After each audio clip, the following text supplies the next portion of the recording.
Hello Patriot fans, and welcome in to the first edition of Patriot Softball Weekly. In this show I'm going to talk with head coach Coach Vallee, and we're going to recap the past weekend's events and do a little preview of the upcoming games this week. Coach, thanks for being here today. Thank you. It was a great start for the season. The Patriots sit at 4-2 on the year after the 6 games to open the year. Coach, what are your feelings already early on? I think we did real well. We were able to see, maybe what we need to work on. As I told the girls, we're able to see these things a little bit easier in the games rather than even in a scrimmage or practice. So that helps us be able to visualize for the future a little bit more. And then obviously the positives, we had some really great things happen over the week. Well, the big story, of course, was Taylor Luff in the circle. Their first career perfect game against Belmont Abbey on Tuesday. Followed that up Friday night against Barton with a no-hitter. She has 40 strikeouts and 17 innings pitched already this year. Talk about her.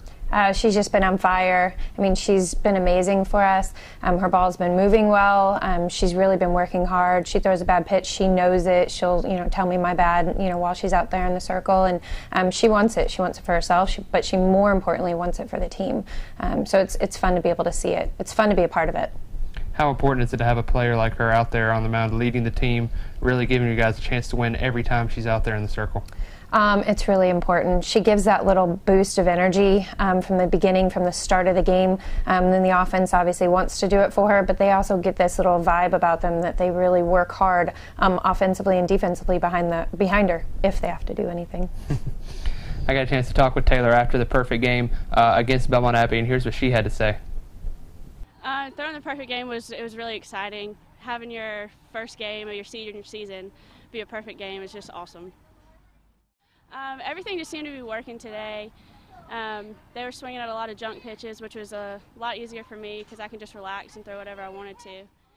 Today at the plate we had a lot of great hits. We had a lot of line drives, a lot less pop-ups than we did last year. Christy Hanwinkle had a great hit, her first at-bat of her senior season as a home run. That's awesome. And then Taylor Barrineau comes in with another home run in the second game. It's just awesome to see us all hitting the ball like we need to. Outside of Taylor on the mound, you guys did sweep Belmont Abbey. A lot of runs coming. Christy Hanwinkle had a big home run. Taylor Barrineau, big 3-run shot. Katie Carnes in the second game, she had 11 strikeouts. It wasn't a perfect, but I mean she couldn't have done much better on the mound for you guys. Talk about the season opening victories. Yeah, I don't think you have to have a perfect game or a no-hitter to be successful. All we care about is the W. So Katie's been doing a great job for us as well on the mound. I'm very proud of her and her efforts. She's been doing really, really well. And Christy Hanwinkle, we call her Van, she came out awesome. I mean, first at bat and a home run, and it's a line drive. You can't ask for anything more. And then Taylor Barrineau following that up a little bit later in the game with her 3-run shot. She also had a double in the game, and both of them were line drives. I mean, that's what we preach to the girls, and so it was awesome to be able to see that. It was really fun. I got to watch Hanwinkle's home run, got it on video. She was so excited rounding the bases, pumping her fist, and it was great to see a player showing that much excitement out there, and especially for her, that her claim to fame is really the bunts. She does the little things for you guys, but it came out and she had the big home run to open the year. Yeah, I think it's amazing, and then it also shows, obviously, our opponents. She's not a one-trick pony. She can do it all, and whether it's the long ball, she had a double or triple this past weekend as well, so she can do a lot of different things for us, and you're right, she does bring a lot of energy to the team. One of the players that also had the big shot in the second game was Taylor Barrineau, 3-run homer for the catcher. I got to talk with her as well after the game, and here's what she had to say about her efforts out there. Well, we were really excited coming into our game because it was our first game, and we were really excited, and we were had a lot of intensity, and we really showed it out on the field, and my teammates were just awesome today. I was down in the count, and when I saw that pitch coming, I knew I had to hit it. It was a really good pitch. It was like a fastball up the middle, and I'm glad I hit it. Some things I'm going to work on is definitely pitch selection because I swung at a few bad pitches, and just keeping my head down and hitting the ball hard like that every time. This past weekend was your first in-season tournament up at UNC Pembroke. Started off the tournament pretty well. You had an upset of number 2 Kutztown, number 2 in the preseason poll in Division II. Talk about that victory. It was big. We played them last year. We beat them in this tournament last year. And last year, they aren't just the preseason poll this year, number 2. They actually were the national runners-up last year. So it was great to be able to come out on top of them and, play as well as we did. Taylor pitched that game. She had a great game, and then the offense came alive for us. So it was a good feeling to be able to have that win under our belts. The girls knew, who they were and what it meant. Unfortunately, though, you did take a couple losses this weekend, both to Concord University. What happened to those losses? What was really the key to not being able to beat those guys? Well, it definitely wasn't our pitching. Katie did a great job.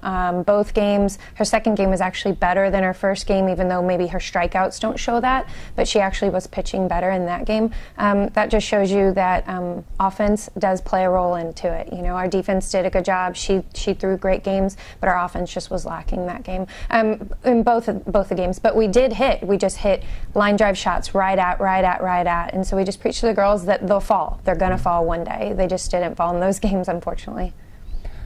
You did finish the tournament on a high note, though. You did beat Barton College. Taylor threw a no-hitter that game, but you also have pumped up 10 more runs as well. And so kind of talk about that game as a whole, from Taylor in the circle and then at the plate for your guys. Yeah, it was fun to be able to see that no-hitter again from her. I get a little nervous towards the end of the game. I'm a little bit superstitious with that. I tell the girls, don't talk about how many strikeouts I have. Don't talk about this. Don't talk about that, because I don't want to jinx it.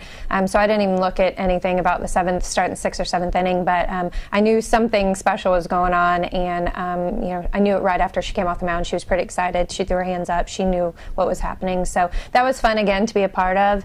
And then also with the offense, I just love being able to see the offense go crazy, and that's what we're doing. We're doing a lot of little things and big things. Unfortunately, now let's turn our attention to the upcoming games. You got 6 games scheduled this week.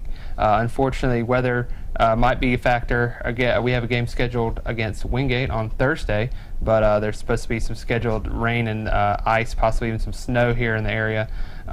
What's your mindset going to be going into not being able maybe to practice, and then really the status being up in the air? I think that 2014 has just been crazy across the entire country with the weather, and we're having to deal with it. But I think we'll prevail. We've already talked about what we're going to do for practice in the next couple days, barring any weather situations with the school. And it doesn't matter what happens. If we practice, we've worked all the way up until this point, so we can come out playing on Thursday if we need to. And if it gets rescheduled, it gets rescheduled. But we also have Erskine and Pfeiffer on the weekend, and I know we'll be prepared for them. The girls know that every game from here on out is really important. They're all pretty much region games. Mm-hmm. And you mentioned the region games. All 6 of them are region games, not conference yet, but very important coming down to the end of the year in tournament selection if need be. So what's going to be the keys looking at this weekend's games, which the weather should be good for those games? What's it going to take to get 4 victories out of those games? I think putting together what we did, in the Barton game would be a great example, or even the Kutztown game, or even one of the Belmont, games, is being able to have the pitching on the mound, and we've proved every single game we've had that. Our offense just has to be behind whatever pitcher's on the mound, Katie or Taylor. Coach, thanks for taking the time to talk with us today. Good luck this week. Thank you. And just want to remind everybody that for full information on the Patriots softball team, visit FMUPatriots.com. Also, be sure to check out, we will be announcing on the site any weather changes, so make sure to keep your eyes out for that one. Barring any weather, we will be here at the softball stadium Thursday, 3 o'clock doubleheader starting with Wingate. Tickets for those games are $8 for adults, $5 for students. And as always, FMU students are admitted free, and Swamp Fox passes will be honored. Don't forget, while you're at FMUPatriots.com, to check out our social media sites at FMU Sports. And once again, I'm Jonathan Davidson. This is the Patriot Sports Network. Have a great day, everybody.